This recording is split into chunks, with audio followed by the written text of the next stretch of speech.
Manus, still oblivious to the danger, asked them why they stopped. Before the two could respond, they froze in fear. One of them pointed behind Manus, and he turned around to face the source of their terror. A pair of crimson-red eyes stared back at them. Looming over them was a gigantic snake, large enough to swallow a person whole. The three mercenaries stood frozen in fear, realizing too late that they had provoked a creature far beyond their ability to escape.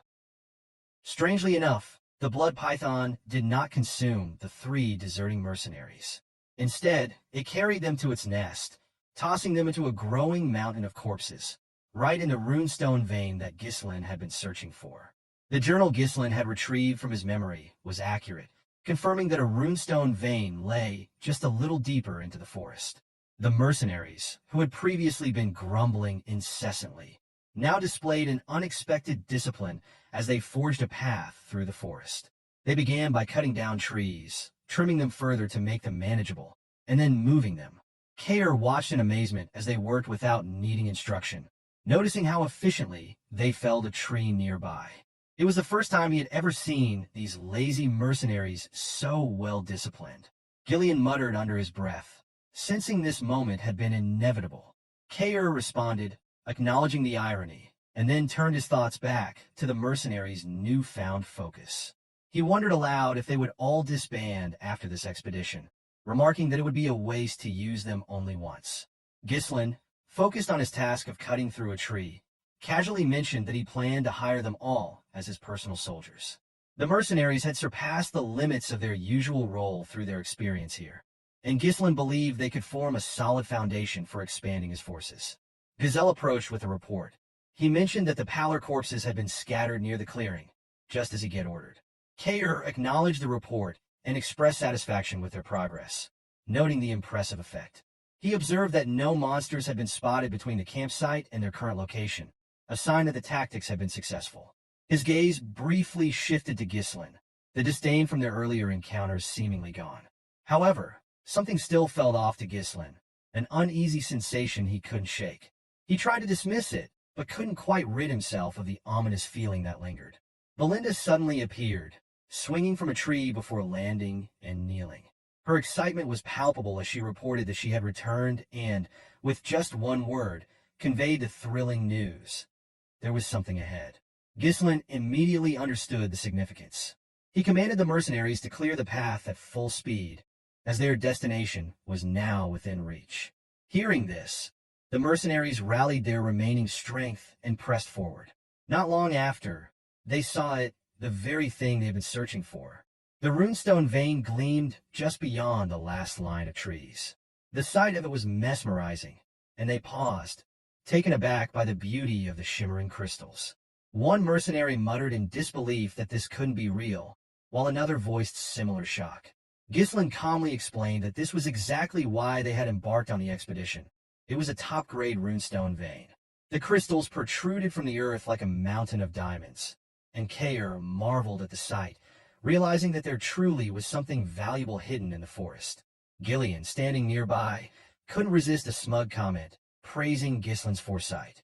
Belinda, in her usual exuberance, jumped to Ghislain's side, embracing him tightly as though it were the most natural thing in the world.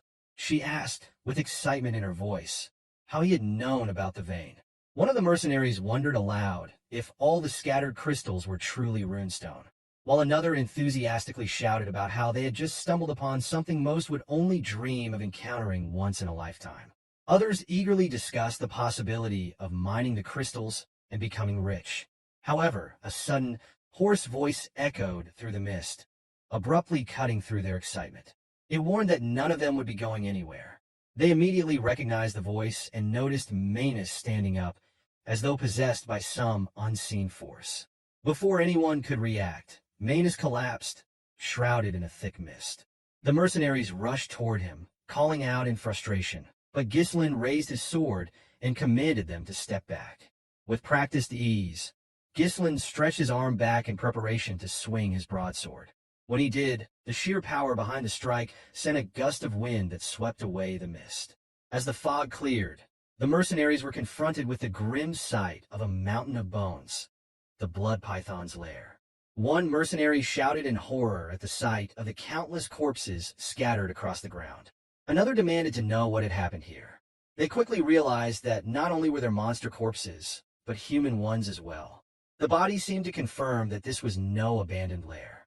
Belinda and Ghislain quickly fell into a defensive stance, calling for instructions from their young lord. Ghislain, his gaze scanning the area, acknowledged that peaceful mining of the runestones would no longer be possible. He noted that the scale of the carnage suggested this was the nest of high-ranking monsters, and the fact that some of the bodies weren't fully decayed indicated that it hadn't been abandoned for long. The toxic gas from the corpses had mixed with the mist, which was why they hadn't noticed the danger right away. Ghislain cursed inwardly, recalling that no records of special dangers had been noted near the vein. Everyone needed to pay attention, so Ghislain issued a command for battle, his voice ringing out as he sensed something approaching. True to his instincts, the massive blood python appeared right before him, as if materialized from thin air, moving with an uncanny stealth. The moment it did, its gaping mouth opened wide, preparing to swallow Ghislain whole. Ghislain ordered everyone to scatter, and Belinda, Kair, and Ghislain immediately moved into position while Ghislain stepped forward as the vanguard. With no trace of fear, he leaped into the air, sword raised, ready to confront the python. As the python lunged, Ghislain dodged the initial strike and swung his sword downward in a circular motion. The momentum from his leap carried him toward the body of the serpent, moving safely away from its head. With his sword infused with mana, he leaped, thrusting it toward the serpent's skull. Even with the force of 2 attacks, only a shallow cut marred the python's head. Ghislain, watching from the side, couldn't help but mutter that even after using mana, the strike had barely left a mark. Kair, equally astonished, voiced his disbelief over the strength of the python's scales, unable to comprehend how it could withstanding such an attack. When Ghislain attempted to jump away, the python immediately opened its mouth wide again. Using its glands near the fangs, it sprayed venom at Ghislain while he was still in the air. Ghislain, quick to respond, twisted his body and turned his cape to shield himself from the poisonous spray. But the attack didn't stop there. The python swiftly brought down its tail, aiming to strike Ghislain from above. Ghislain, anticipating the strike, used the momentum from his turn to swing his sword. The tail and his blade collided, and the sheer physical power of the python sent him crashing to the ground with a tremendous impact.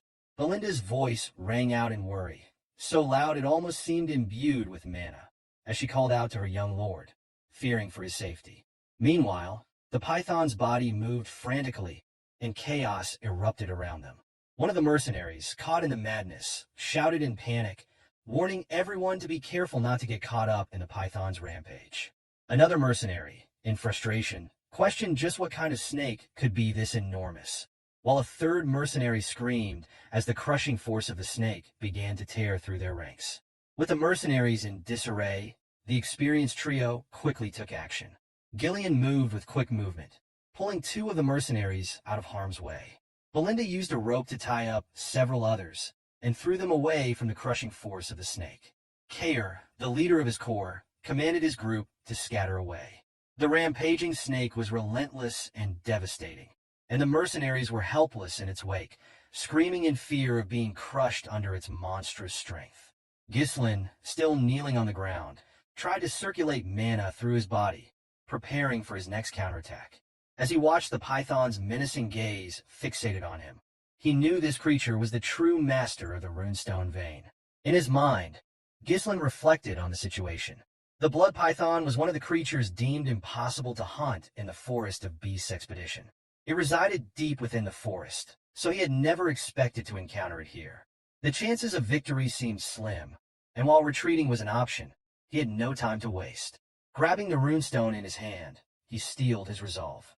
If he gave up now, everything he had done up until this point would be for nothing. His mind was set, and with renewed conviction, Ghislain declared to himself that he was someone burdened with many responsibilities. So, friends, this chapter comes to an end. What will happen next? We'll uncover it in the next chapter. Don't forget to rate this chapter out of 10 in the comments. We'll see you in the next video. Until then, take care and goodbye. Don't forget to like the video and subscribe to the channel.